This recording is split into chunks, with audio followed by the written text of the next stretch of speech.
What is going on? In this video, we're going to be covering the top 5 mistakes to avoid making when it comes to launching your business.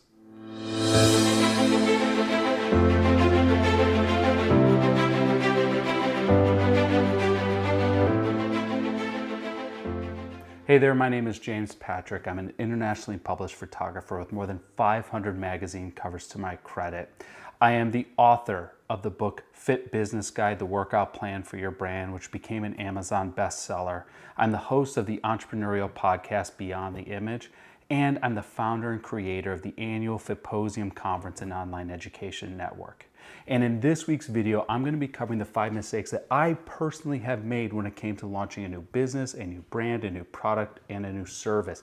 And the reason behind this, the reason I'm doing this is because I want you to learn from these mistakes so that you can avoid these exact same steps when you're launching your new brand, when you're launching your new business. So in this video, we're going to be covering the 5 biggest mistakes that I have made, and you're going to want to watch to the end because the 5th one is really super important, particularly when it comes to your marketing messages, but 2, because I'm going to be introducing a solution that can help you move forward with confidence. All right, so let's get into the top 5 mistakes that I have made when it comes to launching a new business. The first mistake, number 1, is I did not have any hype. This is something, and I think we've all been guilty of it, is we're working on something for weeks, if not months, if not longer, but we've not ever keyed in our audience or clued in our followers as to what we're doing to pull back the curtain and reveal the behind the scenes of what we're working on and why it matters. And then when we get to launch day, we're super excited because this is something we've been working on forever, and we announce it to the world, hey, come check out what I just launched. But unfortunately, we announced it to a sea of crickets because no one in our audience knew what we were working on, and we may have caught them off guard when we announce our launch or our opening. So the best thing to do is to build a proper runway, to build a runway for you to talk about or for you to market what it is that you are doing without even totally revealing it. And you can do this by upcoming posts. You can do this by bringing people in to do a founder's launch with them. You can do this by generating interest beforehand with some of the posts that you're doing. This is something I'm working on. This is the behind the scenes, and you can invite people in to help them curate the actual release because then they feel like they're a part of the actual product. They're a part of the actual service and they feel attached to it. So this is a really helpful thing to do, is to build this promotional ramp or this promotional runway. This is something that I would say, like if you're launching a podcast, you're launching a book, you don't want to let people know about it only when it first comes out. You want to build up the anticipation for it in the weeks or the months leading up to it. You can even start an email list or a text list or a client list of people who want to hear about your release when it comes out by doing that advanced promotion. So that's the first thing, is not having any hype and surprising your audience with the launch. Number 2, second one is to be very passive in your sales. Listen, I'll just be very honest. You're not going to make the sale that you don't ask for. And it's so easy for us to just think that, well, if I just post about it once or I just send out one email, if I only had the perfect funnel, then I'll just wake up the next morning with $10,000 extra in my bank account. And the unfortunate thing is a lot of videos on YouTube or a lot of rhetoric that you see online is really promoting this ideology that once you build the perfect funnel, that you could just hack the perfect funnel, you run a few Facebook ads, and you'll make so much money that your ROI will be outstanding. And unfortunately, that's just not how business is done. And the reason is because our consumers, our audience, is far too savvy, and they want a lot more nurturing before they're willing to give you their energy and attention, and long before they trust you enough to want to purchase from you. So when you look at passive sales, you want to shift that to be more into proactive sales and intentional sales. When we first created our Fitposium conference back in 2015, we thought we could just passively sell it by just posting a few times and just relying on people to see the 1 or 2 posts we did or to see the 1 or 2 emails we sent out, and that would be enough.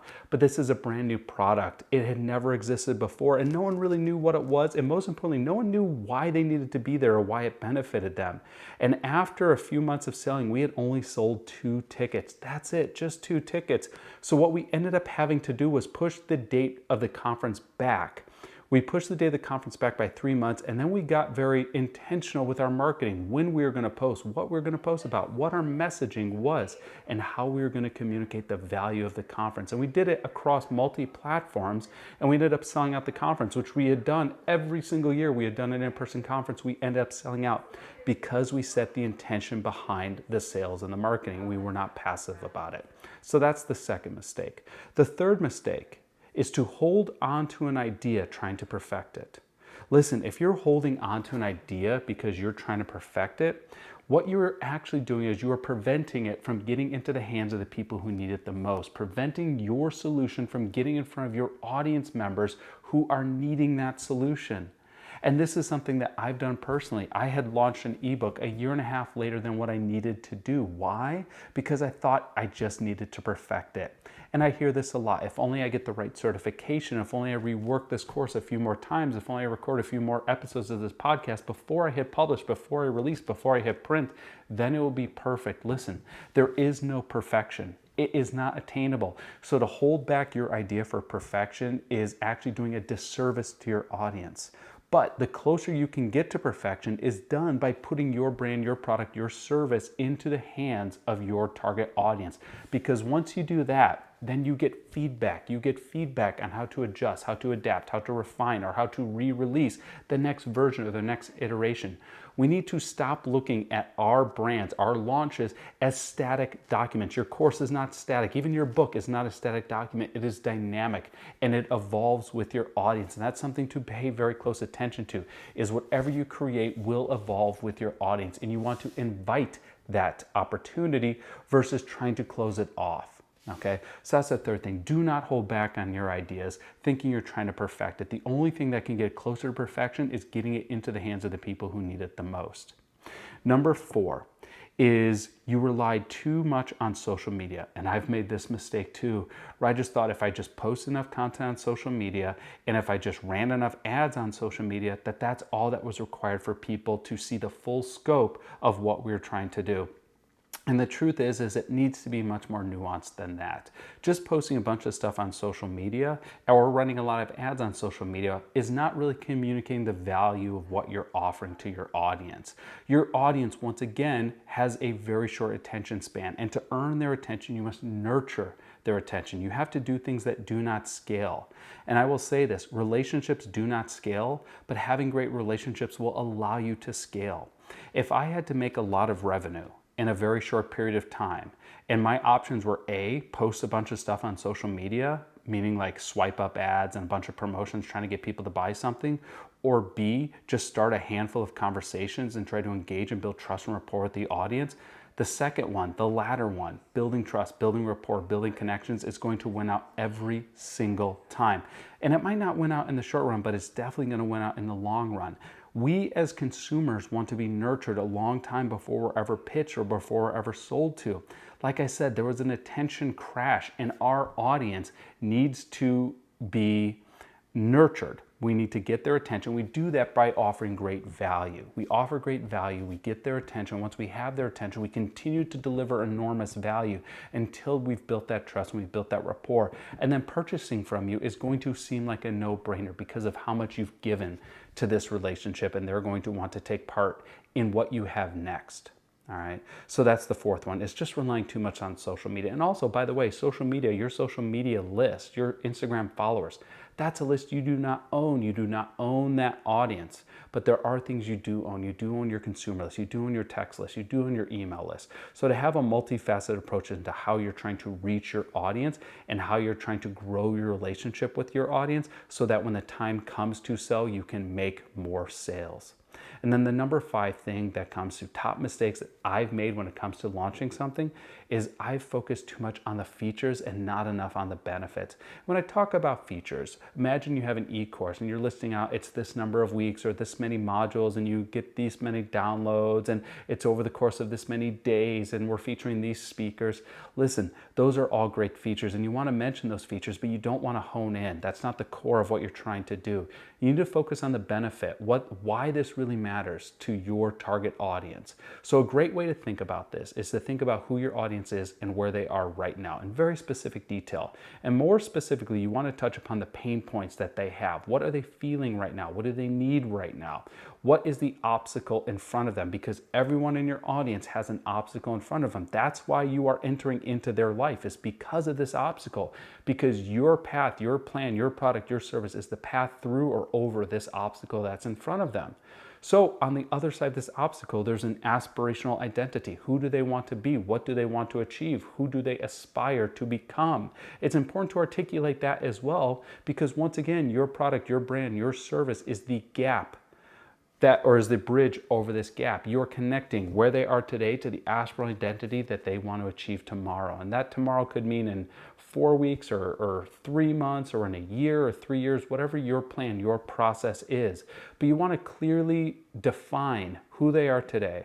You want to clearly define where they want to be, what their aspirational identity is, and then clearly show how your program is the solution, is the thing that's going to get them over that obstacle or through that obstacle to achieve that goal. Those are the benefits.